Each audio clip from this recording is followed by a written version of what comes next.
नमस्कार दोस्तों, फिर से आपका इन्वेस्टमेंट गुरु चैनल में स्वागत है। आशा करता हूँ कि आप लोग अच्छे होंगे। तो आज मैं आपके लिए एक नया वीडियो लेकर आ गया हूँ। आज हम 5 शानदार कंपनियों के बारे में जानने की कोशिश करेंगे, जो अपने-अपने सेक्टर में लीडर हैं और ये कंपनियाँ जो है उसका फंडामेंटल भी अच्छा है। हम इस कंपनियों के प्रेज़ेंट परफ़ॉर्मेंस, फ्यूचर ग्रोथ और इन्वेस्टमेंट के लिए ये क्यों अच्छी हो सकती है, इस पर हम चर्चा करेंगे। तो चलिए शुरू करते हैं।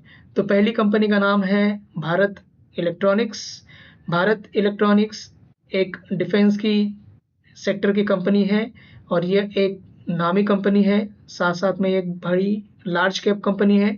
कंपनी ने हाल ही में एक अच्छा प्रदर्शन किया है और 60,000 करोड़ से भी ज़्यादा इसके पास ऑर्डर बुक है।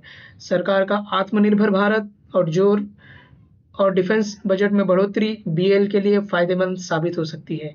इसके अलावा कंपनी स्मार्ट सिटी और हेल्थ केयर जैसे नए क्षेत्रों पर काम कर रही है।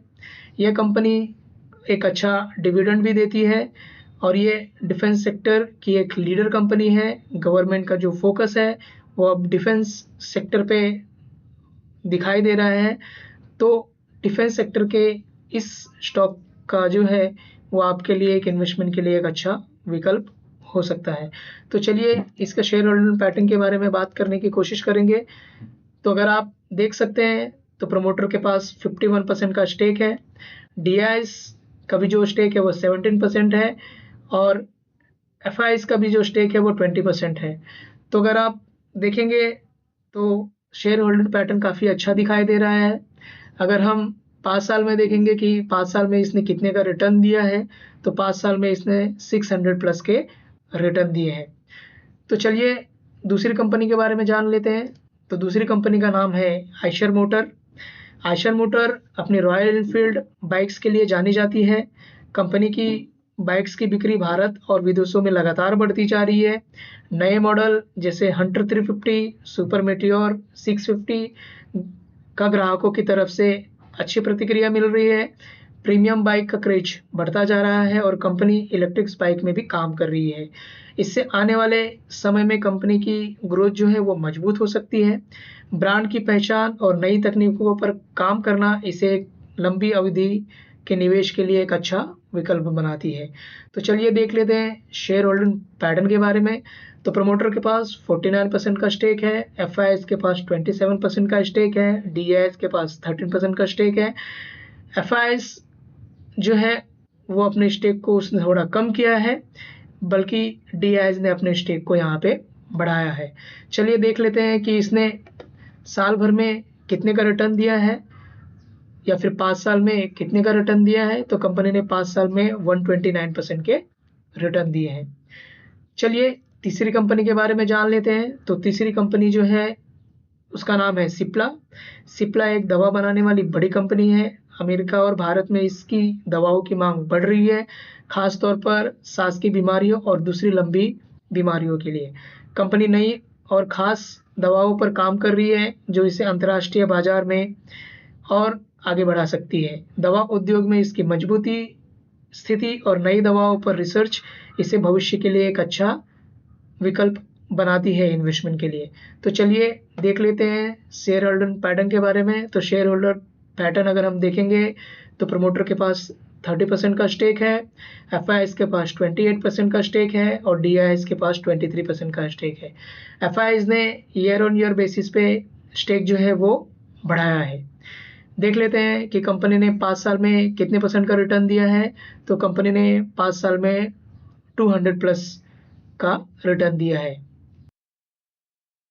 तो चौथी कंपनी के बारे में जान लेते हैं। तो चौथी कंपनी का नाम है इंडियन होटल्स, जिसे ताज होटल्स के नाम में पे भी जाना जाता है। ये भारत की सबसे बड़ी होटल कंपनी है। कोरोना के बाद होटल इंडस्ट्री में तेजी आई है। कंपनी के होटल्स में ज़्यादा लोग रुक रहे हैं और कमरों के रेट भी बढ़ रहे हैं। कंपनी अपने बिजनेस को भारत और विदेशों में फैला रही है। साथ साथ इसका मुनाफा जो है वो दुगना करने का लक्ष्य है, जो 2025 से 26 तक रखी गई है। होटल इंडस्ट्री की रिकवरी और कंपनी की लीडरशिप इसे निवेश के लिए एक अच्छा विकल्प बनाती है। तो चलिए देख लेते हैं कि कंपनी का शेयर होल्डिंग पैटर्न कैसा है। तो प्रमोटर्स के पास 38% का स्टेक है, एफआईएस के पास 27% का स्टेक है, डीआईएस के पास 18% का स्टेक है। एफआईएस ने अपने स्टेक को यहाँ पे इंक्रीज किया है। तो चलिए देख लेते हैं कि कंपनी ने 5 साल में कितने % का रिटर्न दिया है। तो कंपनी ने 5 साल में 300+ का या फिर 300% का रिटर्न दिया है। पांचवी कंपनी के बारे में हम जान लेते हैं। तो पांचवी कंपनी का नाम है HDFC asset management company. HDFC asset management company Bharat की सबसे बड़ी म्यूचुअल फंड कंपनियों में से एक है। SIP और म्यूचुअल फंड्स में निवेश बढ़ने के कारण कंपनी का प्रदर्शन अच्छा रहा है। भारत में लोग अब बचत को म्यूचुअल फंड में लगाने की ओर बढ़ रहे हैं। इससे इस कंपनी को बहुत फायदा हो सकता है। कंपनी का मजबूत ब्रांड और लगातार अच्छा प्रदर्शन इसे लंबी अवधि के निवेश के लिए उपयुक्त बनाता है। तो चलिए देख लेते हैं शेयर होल्डिंग पैटर्न कैसा है। तो प्रमोटर्स के पास 52% का स्टेक है, एफआईएस के पास 21% का स्टेक है एंड डीआईएस के पास 16% का स्टेक है।